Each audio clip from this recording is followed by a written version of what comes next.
All rise, veuillez vous lever.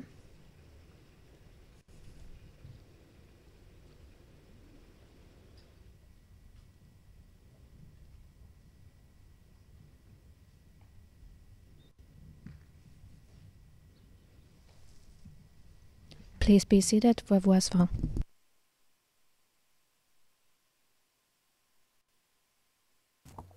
Juge présidente, Maître Lauchi,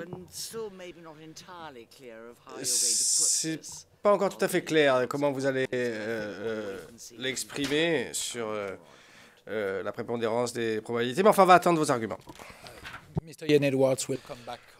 Maître Lauchi, c'est Maître Edwards qui va revenir sur la question demain. Puis-je, Madame la Présidente, oui, je vous en prie, bien sûr, pardonnez-moi, oui. Maître Lauchi.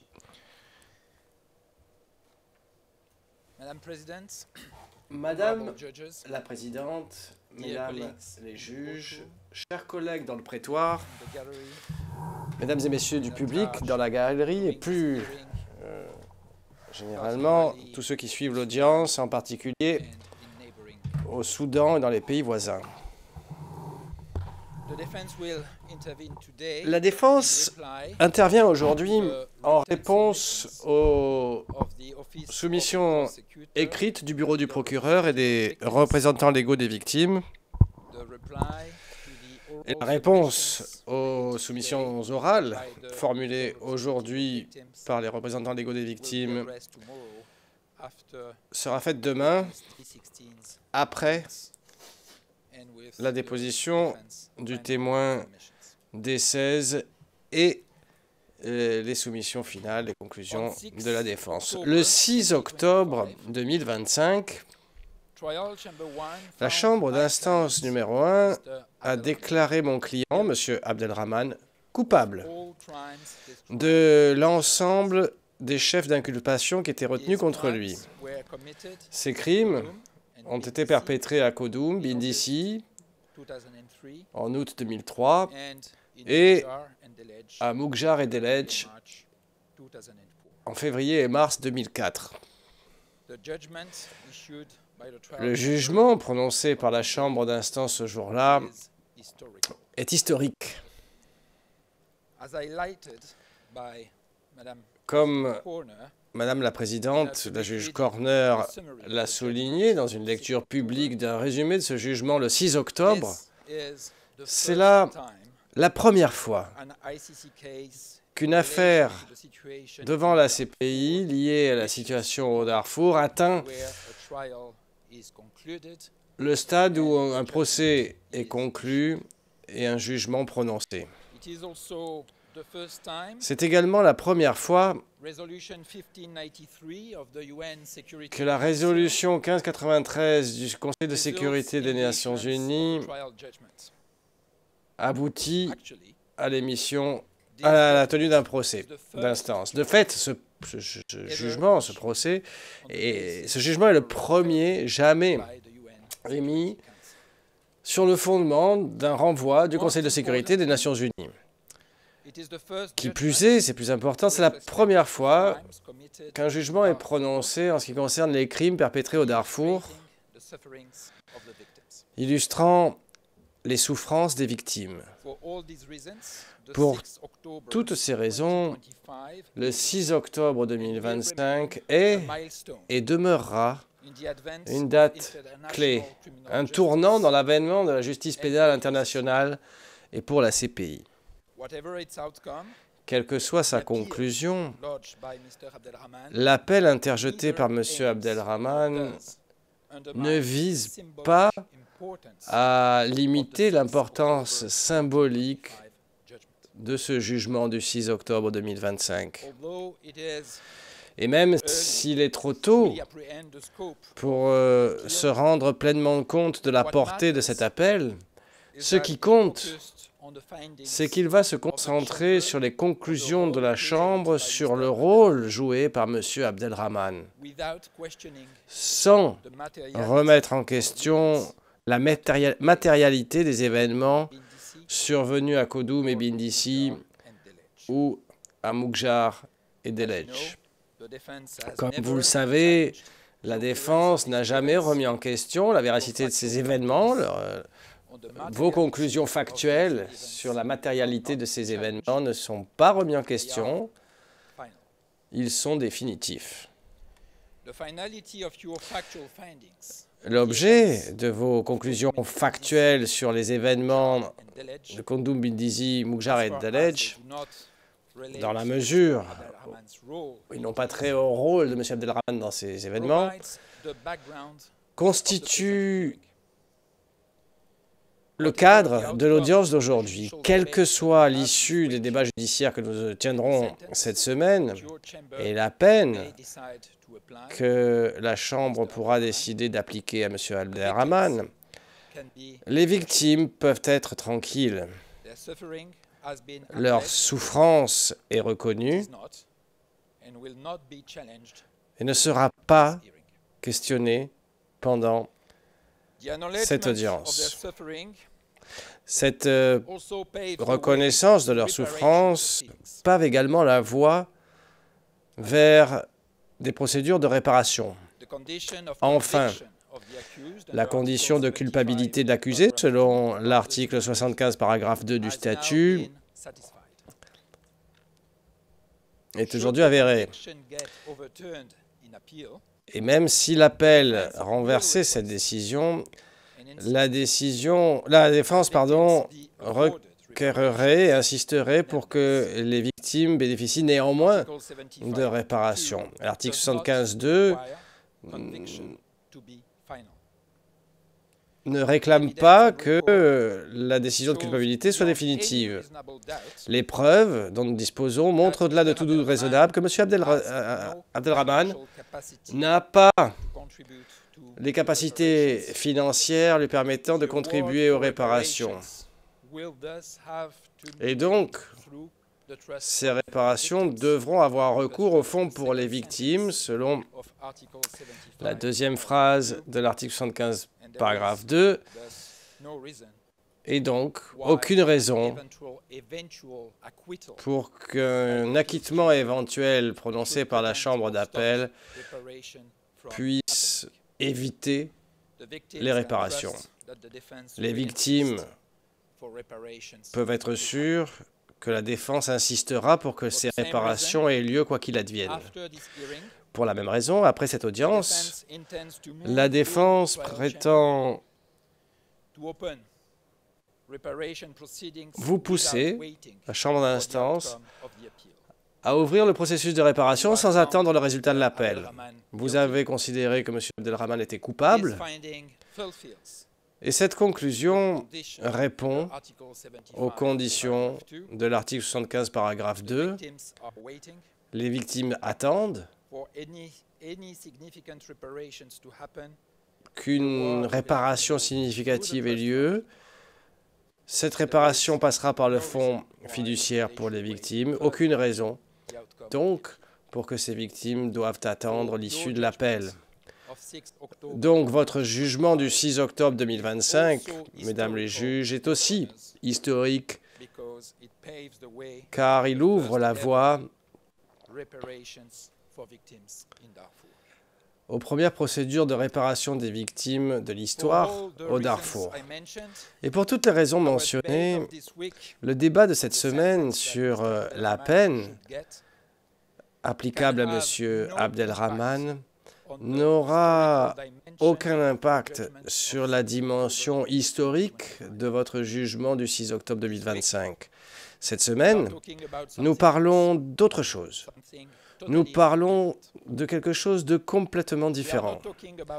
Nous ne parlons pas de la matérialité des crimes perpétrés commis à Kondum, Bindisi, Mukjar et Dalej. Pour la première fois aussi, nous ne parlons même pas de la culpabilité ou de l'innocence de M. Abdelrahman par rapport à ces crimes. Ce ne sont pas des points qui sont débattus ici cette semaine dans ce prétoire, et rien que la défense ne saurait dire ne pourra être considéré comme une reconnaissance de la culpabilité de M. Abdelrahman ou comme prononcé par rapport à tout point soulevé en appel. Nos interventions se basent sur vos conclusions du 6 octobre 2025, sans préjuger des droits de M. Abdelrahman à s'y opposer ou à les contester en appel. Vos conclusions par rapport à la culpabilité de M. Abdelrahman sont donc la base sur laquelle se fondent les arguments de défense dans cette audience. Non.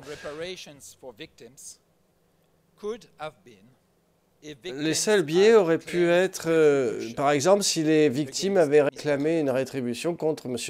Abdelrahman.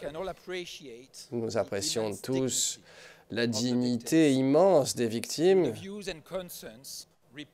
à travers leur point de vue relaté dans les soumissions écrites des représentants légaux des victimes sur la peine.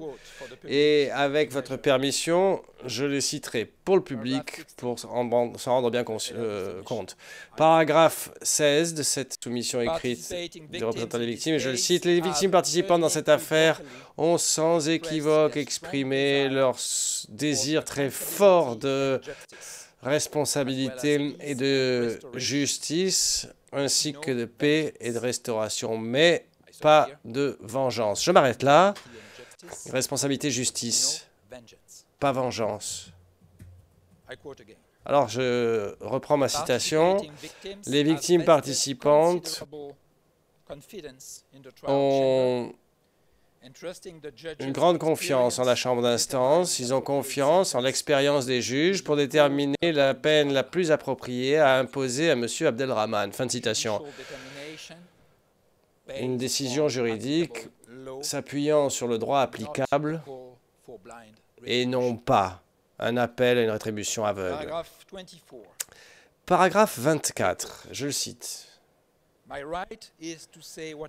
« Mon droit est de dire ce que je ressens, mais pour le jugement, pour la peine, ça appartient au juge. » Fin de citation. Encore une fois, une décision juridique fondée sur le droit, malgré toutes les émotions que la victime individuelle aura pu exprimer. Dernière citation, paragraphe 27 à présent. Je le cite, « Même si je suis pour l'idée qu'ils reçoivent une punition, une peine, je ne sais pas quelle peine je pourrais suggérer.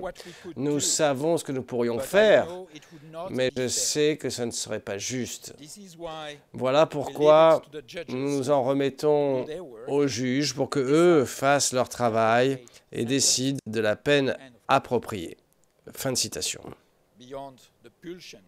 Au-delà de l'idée de la rétribution, la conviction que ce n'est pas juste et le renvoi à l'application de la loi. Les rares victimes qui réclament la prison à vie pour M. Abdelrahman le font car elles ont peur de son retour au Soudan et qu'il reprenne des activités criminelles. Et je cite le paragraphe 21. S'il vient, il recommencera et commettra des crimes. S'il revient au Soudan, je pense qu'il commencera à planifier d'autres crimes. Il suscitera de nouveaux problèmes. Mais ces craintes respectables exprimées par les victimes participantes oublient un facteur clé. Monsieur Abdelrahman a 76 ans. Sa santé est précaire. Et même s'il le voulait, il n'y a aucun moyen qu'il puisse reprendre une participation dans la guerre et encore moins dans des activités criminelles. Nous respectons l'expression de cette crainte, mais elle est intangible et c'est comme ça qu'elle devrait être considérée. Maître Ian Edwards y reviendra demain. Les points de vue, les inquiétudes des victimes participantes sont inéquivoques sur le fait que malgré leurs émotions bien légitimes, tout ce qu'elles souhaitent, tout ce qu'elles attendent de vous, mesdames les juges, c'est une application juste du droit. Rien de plus. Et c'est votre expertise juridique qui est recherchée. Pas dans les émotions, pas de crainte vis-à-vis des attentes du public, par exemple, ou de la perception du public. Le public, dans son immense majorité, je dis ça avec tout le respect que je vous dois, est ignorant des lois, du droit. Les victimes participantes ont l'humilité remarquable de l'admettre. Le public découvre des faits terribles suite à vos conclusions et dit « Bon, voilà qui est grave. Il a vraiment besoin, il mérite vraiment une peine lourde. » Eh bien, ce n'est pas une réaction fondée sur le droit. C'est une réaction fondée sur les émotions. Et lorsqu'on entend parler de viol, de torture, de meurtre, bien entendu que c'est grave. Évidemment.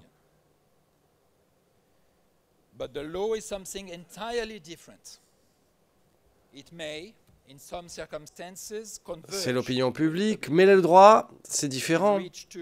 Parfois, c'est convergent avec l'opinion publique et parvient à la même conclusion, mais parfois, l'application juste du droit mène à des résultats complètement différents. Et lorsque c'est le cas, mesdames les juges, votre rôle, c'est d'appliquer le droit et d'ignorer l'opinion publique. Cette cour n'est pas un tribunal populaire. C'est une cour de justice. C'est la Cour pénale internationale, créée par un statut adopté à Rome en 1998 par une immense majorité des États du monde. L'avènement de cette cour s'est fait trop attendre dans l'histoire de l'humanité. La Première Guerre mondiale, la Deuxième Guerre mondiale, avec leur lot d'horreurs, ont pris fin sans qu'une telle cour existe. À Nuremberg, à Tokyo, les nations ont improvisé des tribunaux militaires après coup pour répondre à ce manque. Et dès 1948, une convention pour la prévention et la réparation des cas de génocide appelait à la création de cette cour. Il a fallu 50 ans, beaucoup de guerres et d'atrocités dans le monde entier, et la création d'autres tribunaux ad hoc, ex post facto, ont été nécessaires donc jusqu'à ce que le statut de cette cour soit finalement adopté à Rome. Dans son préambule, les États parties rappellent qu'ils sont, je le cite, résolus à garantir un respect durable et une application de la justice internationale. Justice internationale et pas vengeance. Pour la première fois dans l'histoire de la justice pénale internationale, cette Cour s'est vue dotée d'une section robuste énonçant les principes du droit pénal international. Cette partie commence avec 3 principes généraux. Les voici. Nullum crimen sine lege, c'est l'article 22. Nulla pena sine lege, c'est l'article 23. Et le principe de ratione personae non rétroactif, l'article 24. Voilà les principes généraux les plus fondamentaux et les premiers principes du droit pénal qui s'appliquent devant cette Cour. Au paragraphe 84 de son jugement OA8 en cette affaire, la Chambre d'appel faisait le commentaire suivant, je la cite. Les universitaires décrivent l'interdiction des droits pénals rétroactifs comme une règle de droit international fondamentale et non dérogeable, et certains suggèrent qu'elle atteint même le niveau de norme jus cogens. Fin de citation. Ces principes auxquels on ne peut déroger sont inscrits dans le statut de cette Cour. Ils forment part de cette cour, de ce droit que vous, mesdames les juges, avez convenu d'appliquer. Ce sont des principes qui protègent des valeurs essentielles. Concrètement, il signifie que personne ne peut être reconnu coupable et puni pour ses actes. Pardonnez-moi, je reprends. Personne ne peut être considéré, reconnu coupable et puni si ses actes n'étaient pas pénalisés et si la peine applicable n'était pas prévue dans le droit qui lui était applicable à l'époque de ses actions. Ça signifie aussi qu'on ne saurait imposer une peine plus grave suite à un changement, sur la base d'un changement du droit qui s'applique à lui. Donc, ceci étant, indépendant, ces garanties fondamentales, prenant plus de liberté avec les valeurs qu'elles protègent que les instances internationales en charge de la protection des droits humains. Et je parle ici de la Cour européenne des droits humains, la Cour africaine des droits humains ou la Cour interaméricaine des droits de l'homme. Cela constituerait rien de moins qu'une violation des valeurs de la Cour et, sous votre respect, de votre mandat comme juge de cette Cour imminente.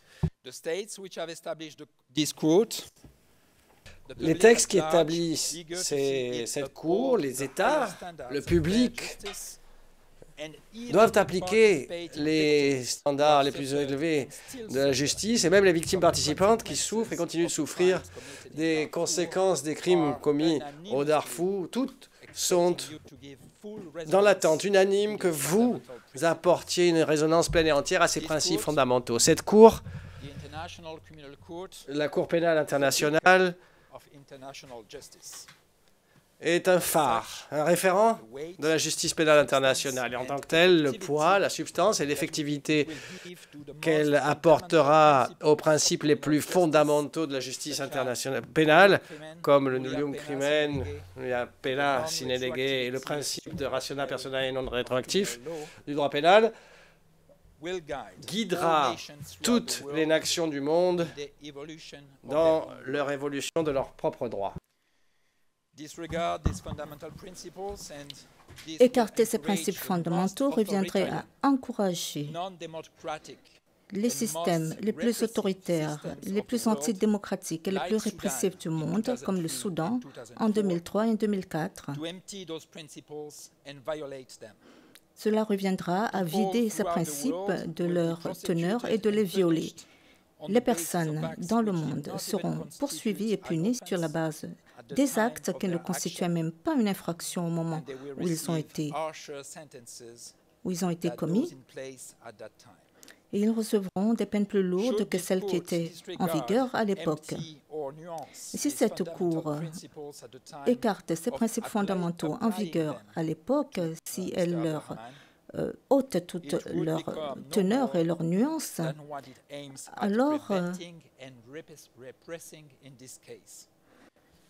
alors les appliquer à M. Abdourahmane reviendrait à déroger aux principes de prévention et de répression de ces crimes à l'époque. Ce n'est pas la Cour ou les défenseurs des droits de l'homme qui doivent vous dire ce qu'ils veulent. Ce n'est pas la Cour que les victimes des crimes du Soudan veulent. Ce n'est pas la Cour que je veux et ce n'est pas la Cour que vous voulez, honorable juge. Vous voulez que la Cour soit une Cour internationale de justice, un phare de la justice pénale internationale et un phare pour la justice équitable. Et qu'il en soit ainsi. Je suis pleinement convaincu que sous votre autorité, honorable juge, cette Cour de droit appliquera le droit, même si elle n'est pas en phase avec l'opinion publique. Les crimes graves entraînent des peines graves, dit l'opinion publique. Des crimes graves entraînent des peines équitables qui s'applique aux contrevenants au moment où il a commis ses actes, dit la loi. Les victimes, par leurs vues et préoccupations exprimées dans les observations du représentant légal des victimes, montrent qu'ils sont parfaitement conscients de la voie suivie par l'opinion publique et les victimes elles-mêmes l'ont dit, ont exprimé leur point de vue. Mais ce que ces victimes ont également dit, c'est qu'elles en appellent au droit. C'est ce que les victimes attendent de vous. Mesdames les juges, dans leurs écrits, le bureau du procureur ne regarde pas le droit. Le bureau du procureur va directement dans les conclusions factuelles que vous avez dégagées dans votre jugement pour insister encore et encore sur la gravité des crimes.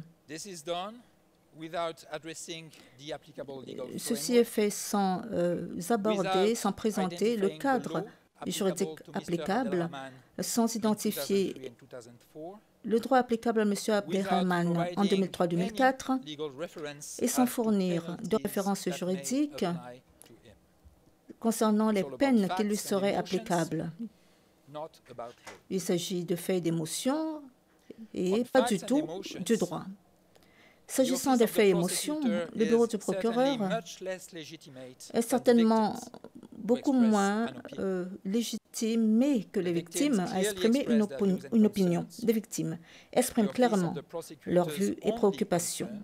Or, la seule préoccupation du bureau du procureur, c'est d'obtenir la peine la plus lourde possible à l'encontre de M. Abdelrahman, d'où leur insistance sur la gravité des crimes. Ils vous demandent d'imposer une peine d'emprisonnement à perpétuité qu'ils brandissent comme un trophée de guerre. Passons au droit. Le droit ne figure nulle part dans les arguments du procureur. Ils ont eu l'occasion de fonder leurs allégations ou leur demande de peine à perpétuité sur une analyse solide, applicable, du droit applicable. Regardez au droit en vigueur à l'époque au Soudan. Comparez-le avec les pratiques des juridictions internationales sœurs ou même la jurisprudence de ce tribunal applicable en vertu de l'article 21.2 du statut. Le bureau du procureur ne le fait pas. Il a tiré pleinement profit de la prorogation du nombre de pages qui a été accordé à la requête de la défense sans pour autant toucher le droit.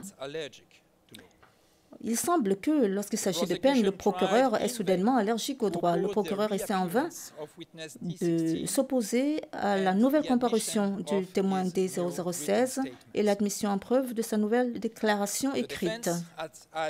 La défense a sollicité ce témoignage pour le but précis d'assister la Chambre à déterminer quel était le droit applicable en droit soudanais en 2003-2004.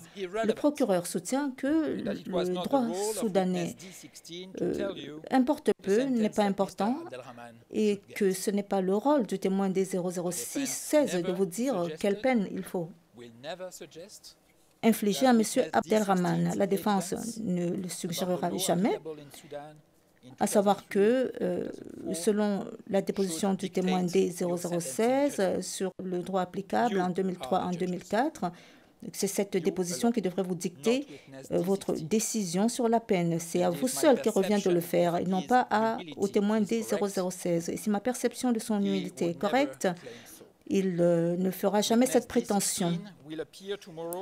Le témoin des 016 comparaîtra demain pour aider la Chambre en vous donnant des informations sur l'état du droit au Soudan en 2003-2004.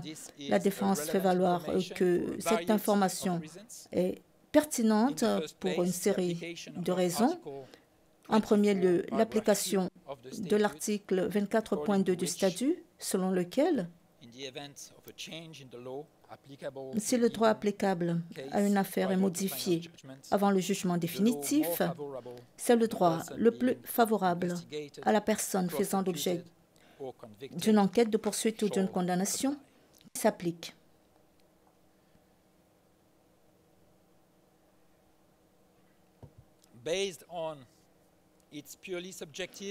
Et sur la base de ces observations purement subjectives, faussement émotionnelles et jamais juridiques, le procureur conclut chaque section de ses écrits en proposant une peine.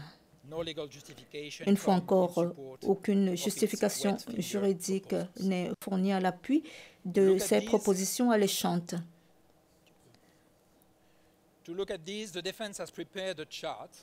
Pour examiner ces propositions, la défense a préparé un graphique qui comparait les propositions du bureau du procureur avec le témoignage de D16 sur les peines applicables en droit soudanais. Bien sûr, pour éviter de perdre le temps de la Chambre, seules les peines prévues en droit soudanais qui sont compatibles avec le statut de Rome, en particulier son article 23 sur le principe de l'égalité, nulla poena sine lege, seront ici examinées. Et parce que les propositions du bureau du procureur ont trait à des peines d'emprisonnement, ces propositions sont comparées avec des peines d'emprisonnement équivalentes applicables au Soudan en 2003 et 2004.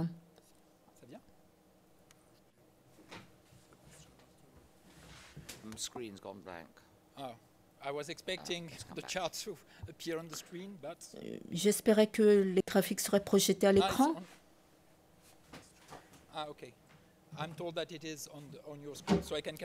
Je peux poursuivre. Les graphiques sont affichés. Comme vous verrez sur le graphique, j'espère que le public peut le voir aussi, à gauche, les propositions du bureau du procureur vont de 5 à 30 ans d'emprisonnement selon les chefs. Et à droite, la colonne de droite, nous avons le témoignage de D016 qui parle des peines allant de 6 mois à un maximum de 30 ans. Il convient de relever que, à la seule exception du chef 1, les peines applicables en droit soudanais sont les plus clémentes comparées aux peines applicables en vertu du droit applicable à la CPI, proposé par le bureau du procureur. La seule exception est le chef 1, pour lequel le bureau du procureur propose une peine de 14 ans, qui est plus clémente qu'une peine d'une durée de 30 ans applicable en droit soudanais, selon la déclaration écrite du témoin des 16. Je vais revenir sur cette comparaison lors de ma plaidoirie finale demain. Ce qui importe à ce stade, en réplique ou en réponse aux écrits du bureau du procureur, c'est que les peines proposées pour chaque chef ne sont étayées par aucun fondement juridique, mais résultent tout simplement d'une évaluation simple et subjective de la gravité faite par le bureau du procureur sur la base de vos conclusions factuelles. Et ceci ne peut en aucun cas être considéré comme une bonne justification pour une proposition de peine, et encore moins lorsque la peine d'emprisonnement à vie la plus lourde devrait être exceptionnelle en vertu de l'article 77(1)b. Maître, j'ai une question. Est-ce que je peux vous interrompre pour poser la question ou attendre la fin de votre plaidoirie? Je m'en remets à vous, Madame la juge. Peut-être vous pouvez la poser. Je pourrais y répondre immédiatement ou y revenir. C'est à votre choix. Vous affirmez que le procureur aurait dû indiquer, en référence à d'autres affaires de la CPI ou d'autres affaires devant le TPY, mais nous savons que toutes les affaires sont différentes. La matrice factuelle est différente. Et c'est pour cela qu'il a été difficile d'avoir des directives générales pour les cours et tribunaux. Est-ce que le procureur aurait dû citer des affaires? Le principe que vous mentionnez est correct, Madame la Présidente, et je ne vais pas le contester. Mais lorsque vous faites une proposition en droit, il faudrait l'étayer en vous fondant sur des sources juridiques. C'est ce que nous faisons au quotidien dans notre travail. Et je ne vois pas comment est-ce qu'il faudrait faire exception en ce qui concerne la peine. Les spécificités particulières de l'espèce, il vous revient de les déterminer. Mais si nous vous disons que telle infraction appelle tel type de peine, je suis sûr que vous apprécierez d'avoir un fondement juridique pour étayer cette allégation.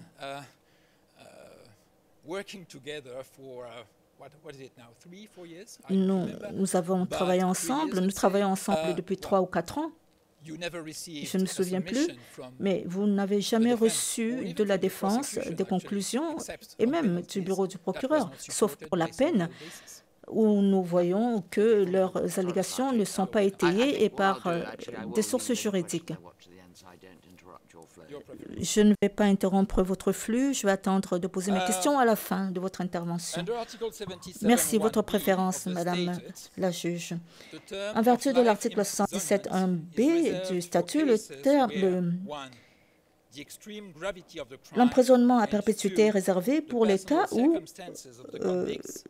l'extrême gravité du crime ou la situation personnelle du condamné le justifie. Les travaux préparatoires de ce qui est devenu l'article 77.1b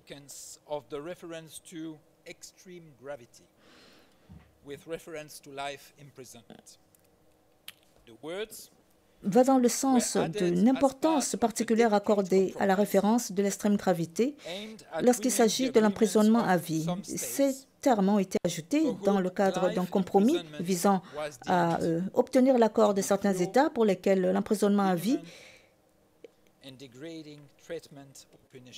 correspondait à un traitement cruel, inhumain, dégradant.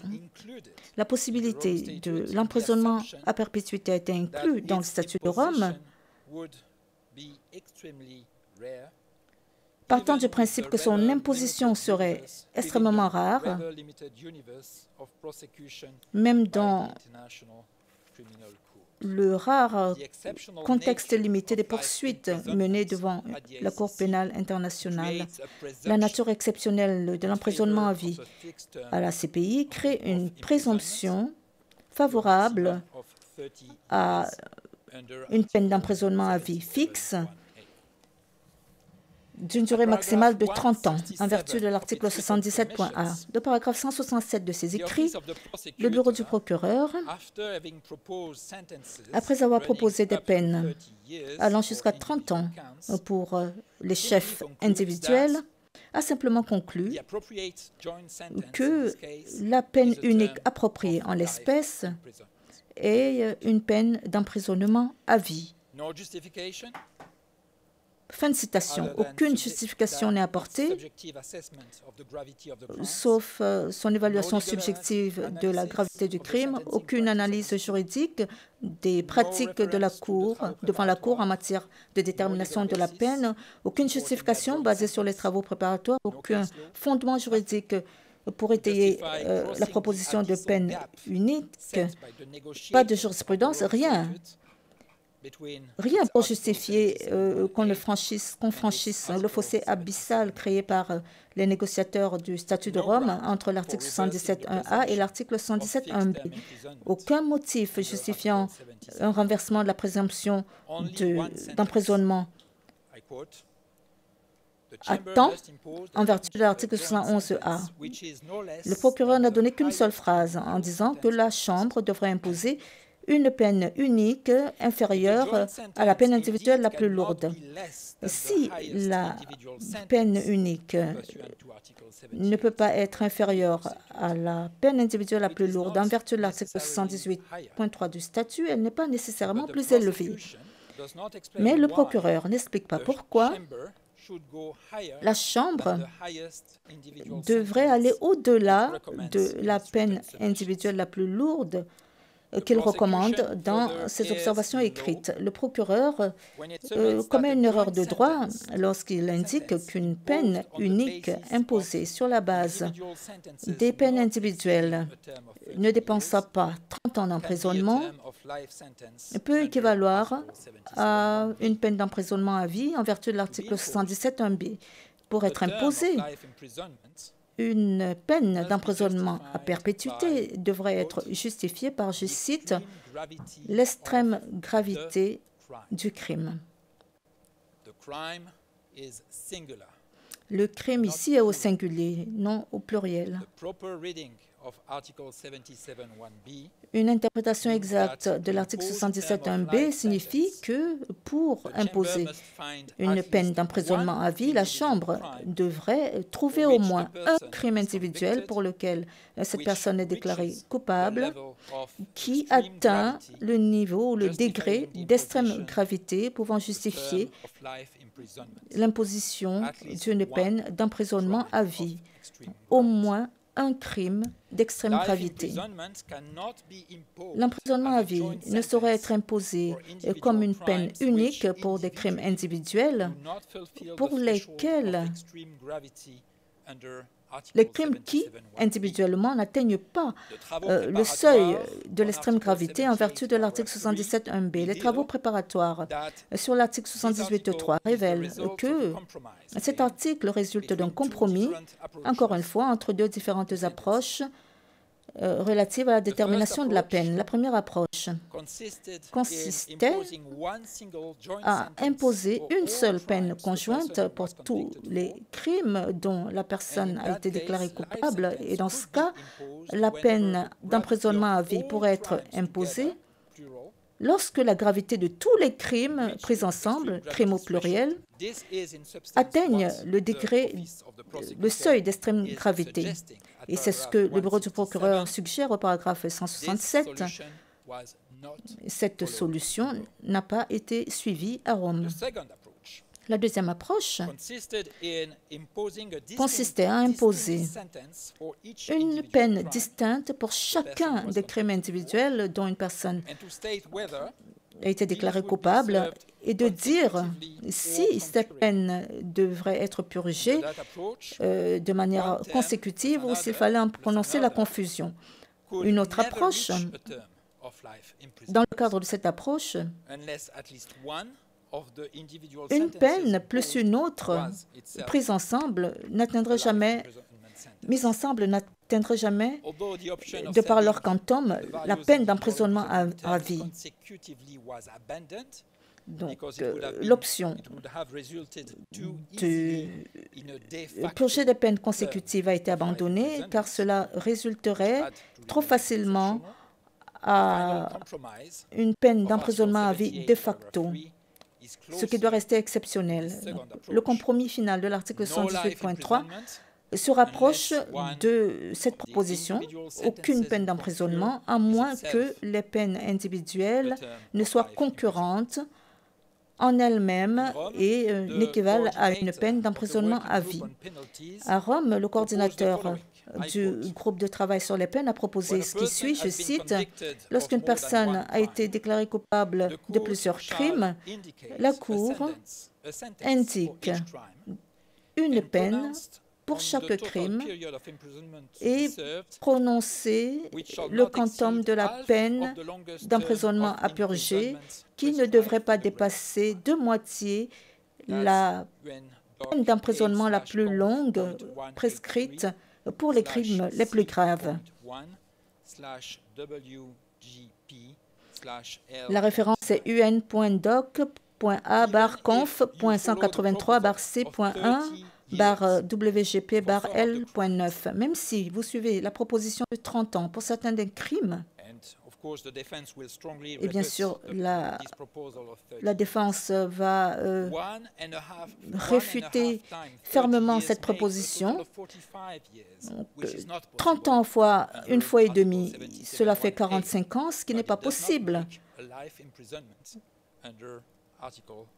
ce qui n'est pas possible car cela n'équivaudrait pas à l'emprisonnement à vie tel que le propose le procureur.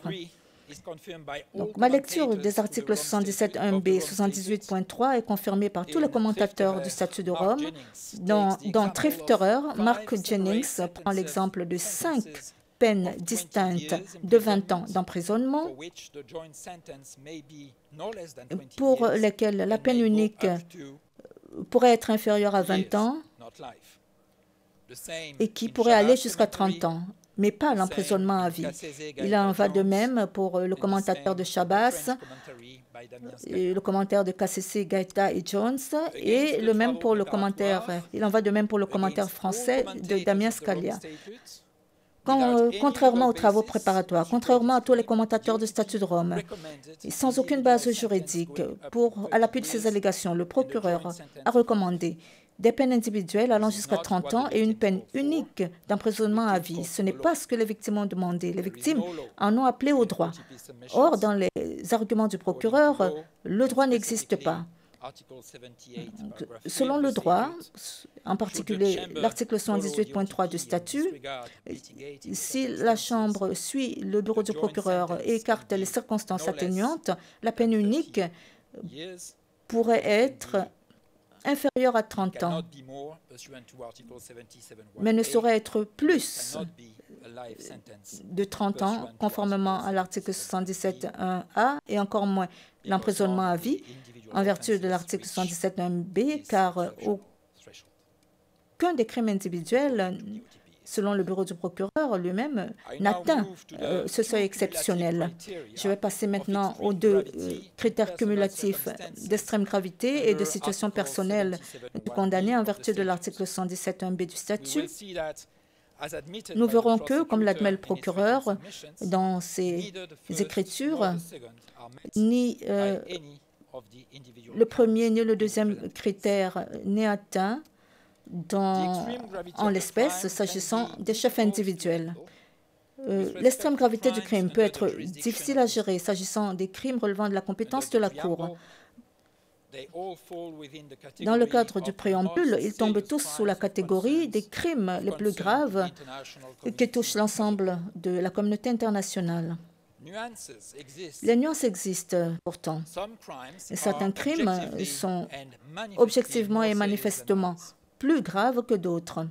Le premier qui nous vient à l'esprit est bien sûr le crime de génocide, en vertu de l'article 6 du statut, caractérisé par l'intention de détruire, en tout ou en partie, un groupe.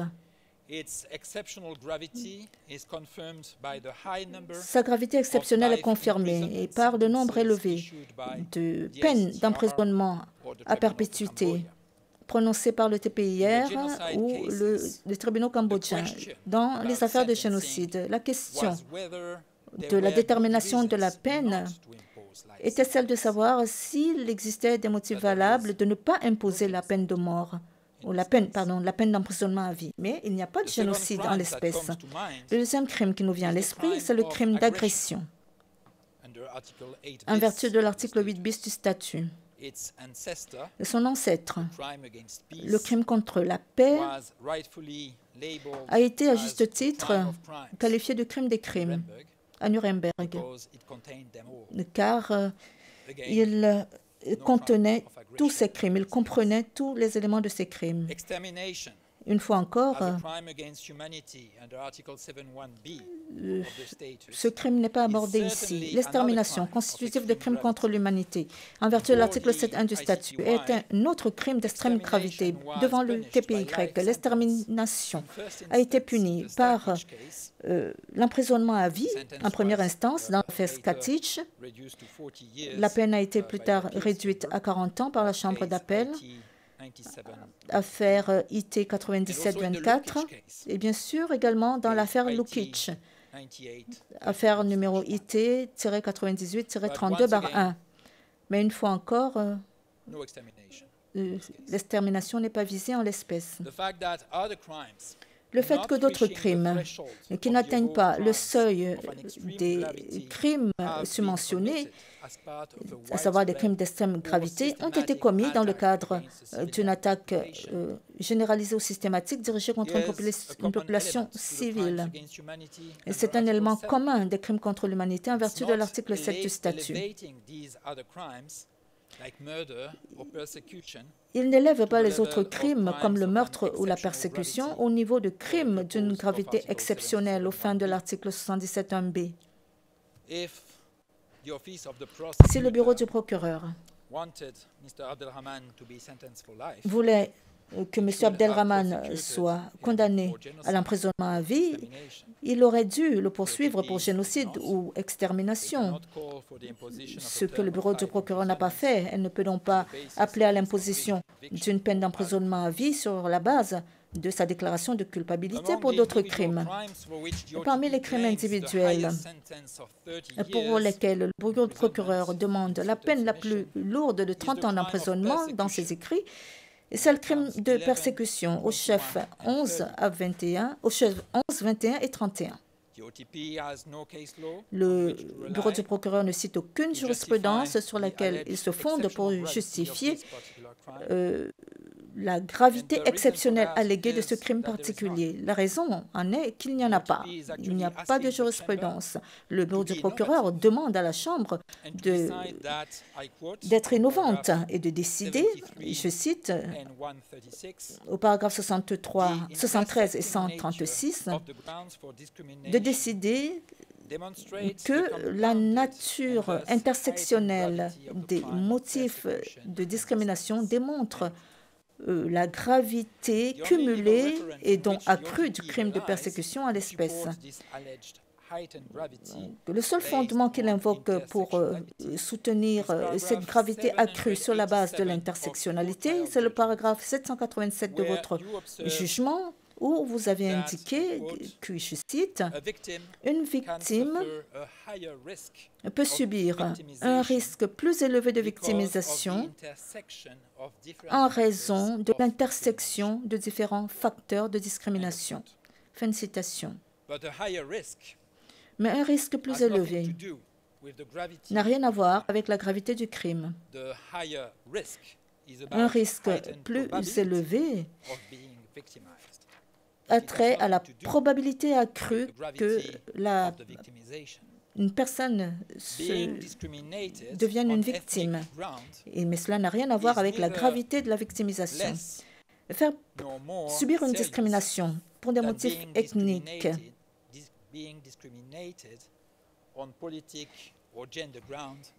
n'est pas plus grave que subir une discrimination pour motifs politiques ou sexistes, ou subir une discrimination sur la base d'une combinaison de ces motifs. La probabilité d'être ciblé ou pris pour cible si vous étiez un homme fourre, sympathisant ou allié des rebelles.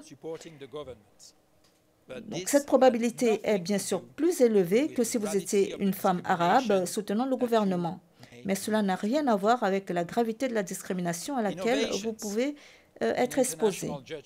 Les innovations dans les jugements internationaux peuvent contribuer à l'élaboration, au développement du droit pénal international. Mais il faudrait des motifs valables.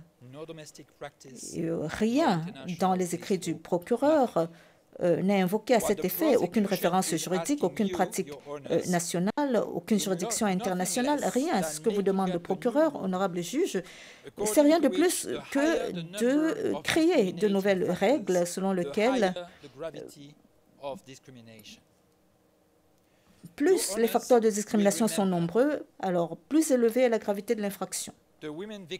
Vous vous rappellerez que les femmes victimes, vous vous rappellerez des femmes victimes et des témoins qui ont comparu en l'espèce. Je pense à P0011, P0015, P1073, P1074, V47, P001, P47-P005. Il s'agit de remarquables femmes d'ethnie fourre, pleines de dignité, qui n'ont jamais participé à la politique, qui sont venus témoigner au sujet des tourments qu'elles ont subis.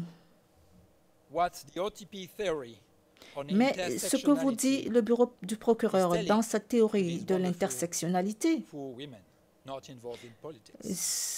c'est que ces femmes fourres qui n'étaient pas impliquées dans la politique, que pour ces femmes fourres, la persécution qu'elles ont subie n'était pas aussi grave, ou du moins moins grave que celle endurée par les hommes fourres qui soutenaient la rébellion. Ceci est tout simplement inacceptable. Et pour le bénéfice de toutes les personnes qui subissent des discriminations et des persécutions dans le monde,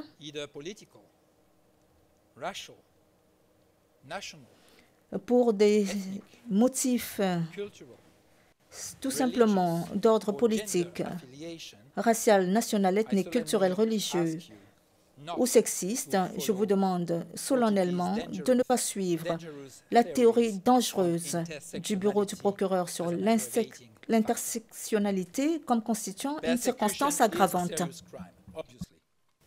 Le crime de persécution est grave, bien entendu, comme tous ceux qui sont sous la juridiction de cette Cour, mais il ne peut constituer le fondement d'une peine de prison à perpétuité, selon l'article 77.1b. L'accusation le sait parfaitement parce qu'il ne la demande même pas.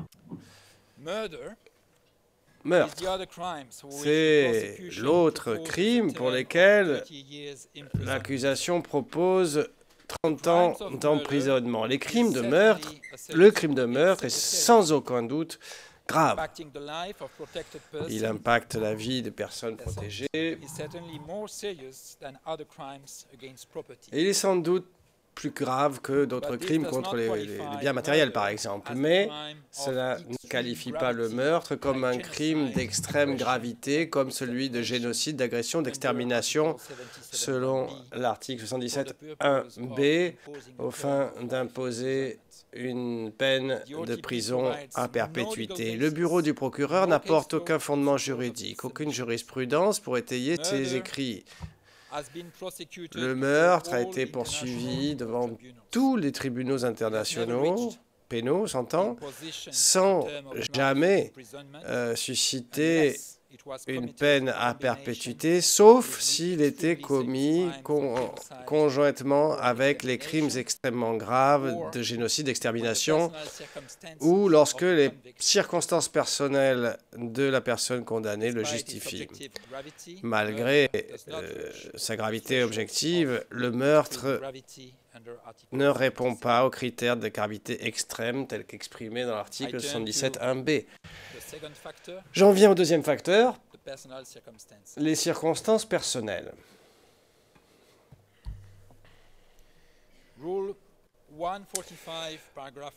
Règle 145.1b prévoit que votre chambre devra mesurer tous les facteurs pertinents, y compris toutes les circonstances aggravantes ou atténuantes, et considérer les circonstances de la personne condamnée et du crime à la fois. Au-delà des affaires de culpabilité des crimes les plus graves, de génocide et d'extermination que j'ai mentionné tout à l'heure, les exemples de prison à perpétuité sont très peu nombreux dans la justice pénale internationale et ils se justifient tous par des circonstances personnelles de la personne condamnée, rendant son affaire exceptionnelle, y compris lorsque les crimes ne l'étaient pas. Devant le TPY, Galitch a été condamné à la perpétuité sans être reconnu coupable d'extermination ou de génocide. Galitch était un général. Il était le commandant du corps roumain de Sarajevo, troisième dans la chaîne de commandement au sein du VRS, immédiatement après son commandant suprême, Radovan Karadzic, et son chef d'état-major, le général Ratko Mladic. Dans le contexte soudanais, Galitch correspondrait par son poste. Madame la Présidente, il y a quelque chose qui vous le dérange, Présidente. Oui, évidemment. Alors, Mladic, c'était pas le chef d'état-major. Maître Lauchi, ah ben alors, je me suis peut-être trompé, j'ai mis ça dans un jugement. Présidente, non, Mladic dirigeait l'ensemble de l'EVRS. S'il avait été juste chef d'état-major, il n'aurait eu aucune responsabilité directe de commandement. Maître Lauchi, merci beaucoup, c'est important pour la justice pénale internationale en général. Bon, Galitch, dans le contexte soudanais, ça correspondrait comme position à quelqu'un qui arriverait juste immédiatement après le président Omar al-Bashir et le vice-président Tahar dans le gouvernement soudanais. Bien loin, au-delà du plus haut rang que vous avez attribué, mesdames les juges, à M. Abdelrahman en 2003-2004. Dans votre jugement, c'est la position d'un chef janjaoui local dans la petite sous-région de Wadi el-Sali, sans autorité des jurés, tout au pire une autorité de facto sur un nombre identifié de gens pour lesquels, et je cite le paragraphe 983 de votre décision, mesdames les juges, la preuve ne révèle pas clairement pourquoi Moussaïd, à la retraite du corps médical du Sud, qui est devenu un pharmacien, aurait pu atteindre ce poste ou cette position dans la région. Fin de citation. Rien qui puisse se comparer au général Galitch. Rien qui puisse représenter les critères de prison à perpétuité de l'article 77A. Suite à ces requisitions non étayées du bureau du procureur, mesdames les juges, vous devrez évaluer le cas de M. Abdelrahman dans le contexte plus général d'autres affaires de la situation du Darfour. Al-Bashir, Hussein et Haroun sont encore en fuite. Et ils assumaient des positions bien plus élevées au sein du gouvernement soudanais. Si un petit chef janjaouide local avec une autorité pas forcément justifiée ou établie est emprisonné à perpétuité, que restera-t-il pour ces autres affaires? Est-ce que ça signifie que ces autres accusés doivent automatiquement s'attendre à une perpétuité?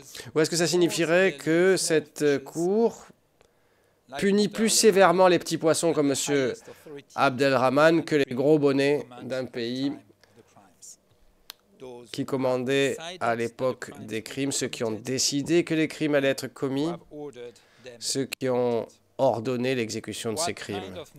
Quel type de message lancerait la Cour s'il en était ainsi? Et comment ce message serait-il conforme avec le message général de la Cour, à savoir une justice équitable pour une responsabilité de tous? Le message serait erroné. En l'absence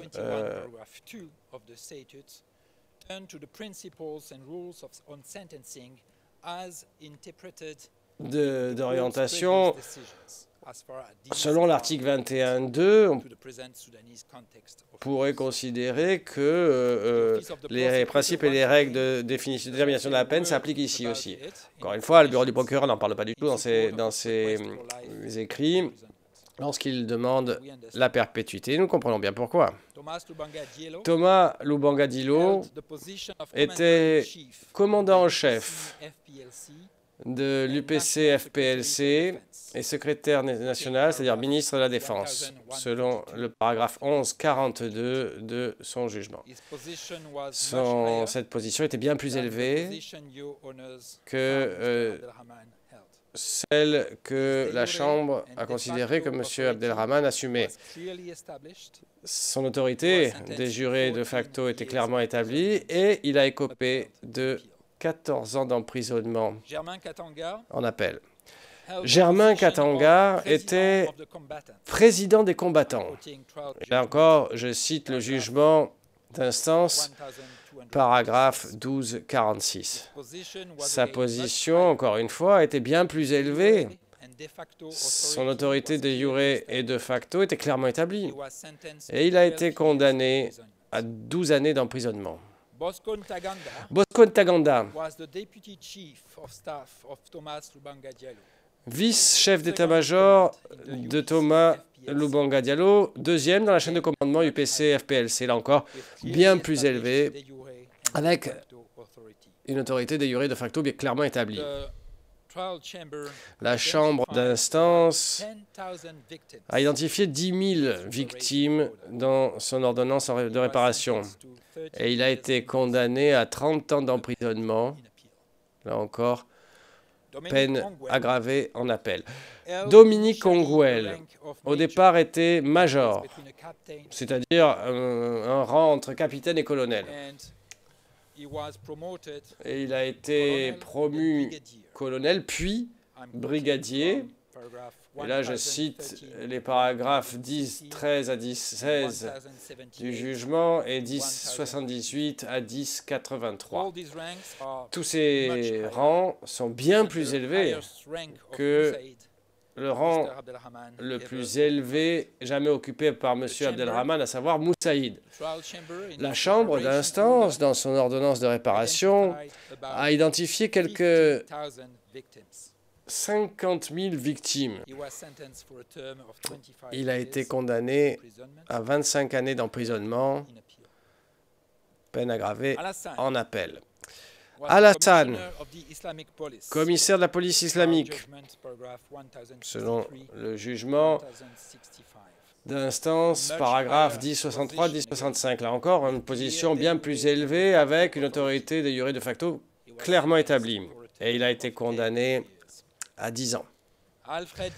Alfred Yekatom, chef d'un groupe d'anti-Balaka, selon son jugement d'instance au paragraphe 63, membre élu du Parlement centrafricain, paragraphe 44-74 de ce même jugement d'instance.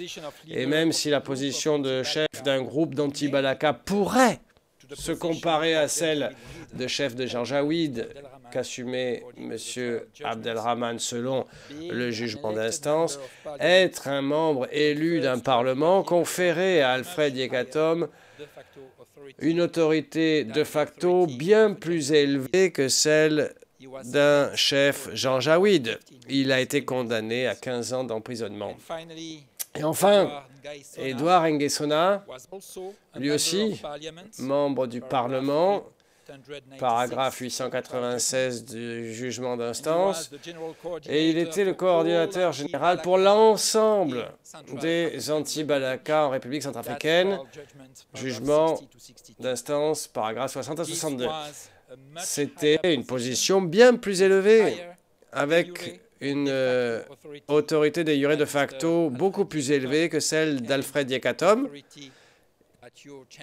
et plus élevée que l'autorité que vous attribuez à M. Abdelrahman. Il a été condamné à 12 ans d'emprisonnement. Aucune des affaires jusqu'à présent à la CPI ne sous-tendent la proposition d'une perpétuité pour M. Abdelrahman que fait le bureau du procureur. Des personnes condamnées avec des postes plus élevés, avec une autorité de jure de facto et ou de facto assumée, établie, ont été condamnées entre 10 à 30 ans d'emprisonnement. Germain Katanga et Alassane, ou encore Alfred Yekatom, ont été condamnés à des peines allant de 10 à 15 ans.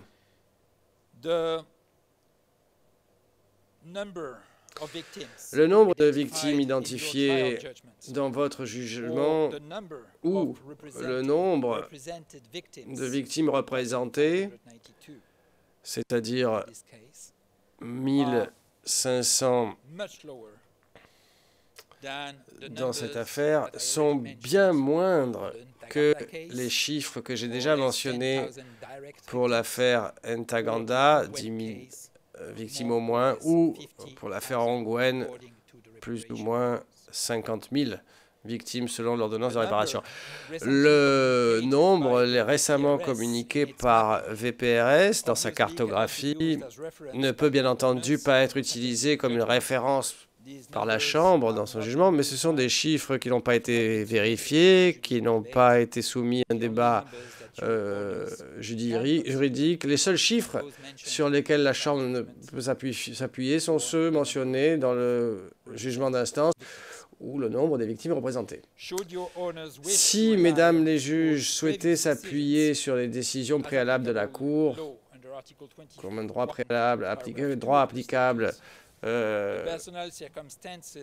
les circonstances personnelles de M. Abdelrahman, à savoir son poste et son autorité, devraient, selon votre jugement,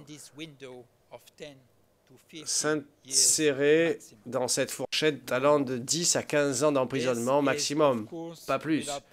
Ceci, bien entendu, sans préjuger des soumissions sur le droit applicable de la défense que nous exprimerons mercredi, après la comparution du témoin des 16, et sans préjuger des circonstances atténuantes qui pourraient s'appliquer à M. Abdelrahman.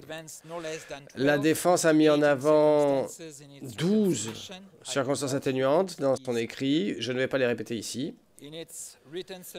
Dans ses soumissions écrites sur la détermination de la peine, le bureau du procureur revient sur certaines de ces circonstances. Mon collègue Ian Edwards va répondre au procureur sur la plupart de ces interventions, de ces points, et moi-même reviendrai sur les circonstances atténuantes en ce qui concerne les discours et les actions de M. Abdelrahman en faveur des victimes. La défense ne va pas revenir sur les circonstances atténuantes A, B, I et L, que le procureur n'a pas contesté dans ses écrits et ses soumissions. On y fera référence. On va peut-être rajouter simplement certaines observations en réponse mercredi, en réponse aux arguments exprimés à l'oral par le procureur et les représentantes légales des victimes aujourd'hui. Présidente, pardon, c'est dans votre écrit, entre mémoire, c'est ça, sur la peine? Alors, A, c'est l'objet, et B, ce sont les principes d'application de la peine, c'est ça?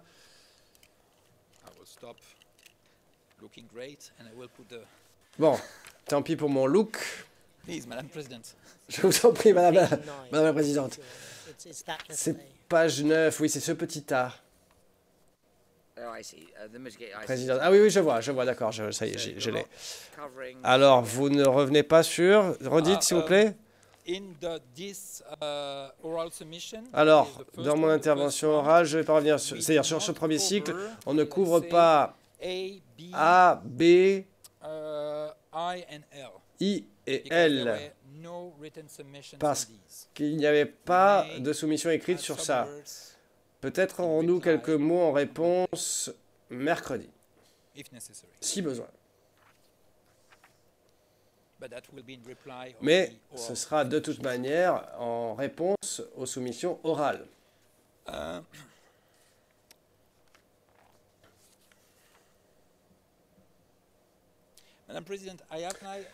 Madame la Présidente, je garde un œil sur l'heure. Et ce qu'on avait prévu au départ, c'était de m'arrêter ici, de donner la parole à Maître Edwards pour les circonstances atténuantes, et puis revenir à la fin sur la dernière, sur les victimes. Peut-être serait-il plus efficace que je couvre les victimes maintenant, moi-même, et que M. Abdelrahman, Maître Edwards, je veux dire, commence demain avec les autres circonstances atténuantes. Est-ce que ça fonctionnerait pour vous? Présidente, alors, vu les difficultés rencontrées par votre témoin, est-ce que vous êtes organisé pour qu'il puisse venir demain matin? Maître Lauchi. Alors, il est entre les mains de l'unité des victimes et des témoins. Président, je pense pas que ce soit une très bonne idée de le faire attendre, n'est-ce pas? Maître Lauchi. Alors, je sais pas, mais j'ai pas la même sensation. Peut-être que je me trompe, mais c'est pas comme ça que je vois la chose. Je ne sais pas quel était le sujet, mais le point qui avait entraîné votre décision est résolu. Il est disponible. Hein? Maintenant, est-ce qu'il sera disponible à 9h30 ou à 11h30? Ça, je ne sais pas.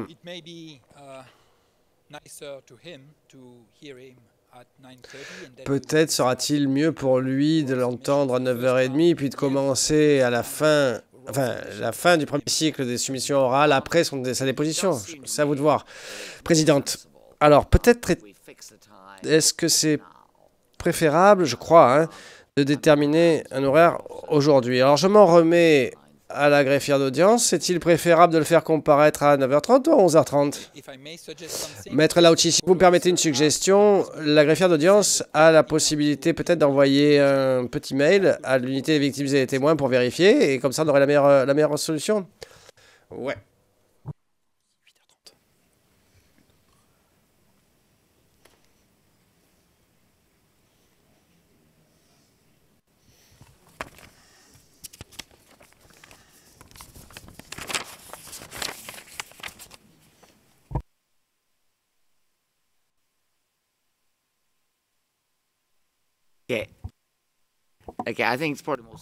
Présidente. Alors, ça fait sûrement plus de sens. Enfin, apparemment, il a été refamiliarisé. Alors, je sais pas pourquoi, vraiment, mais et on me dit qu'il serait préférable de l'entendre à 11h30 après la pause. Pardon, l'inverse, on me corrige. 9h30. 9h30, c'est mieux. Maître Lauchi, d'accord, très bien. Et on finira notre premier cycle de soumission après sa comparution. Très bien. Présidente, est-ce que vous pouvez traiter la question des victimes aujourd'hui en 10 minutes ou sinon on laisse ça pour demain? Maître Lauchi, ça fait un peu court. Présidente, d'accord, alors, vous avez pris un certain temps pour parler de l'article 24.2, je crois.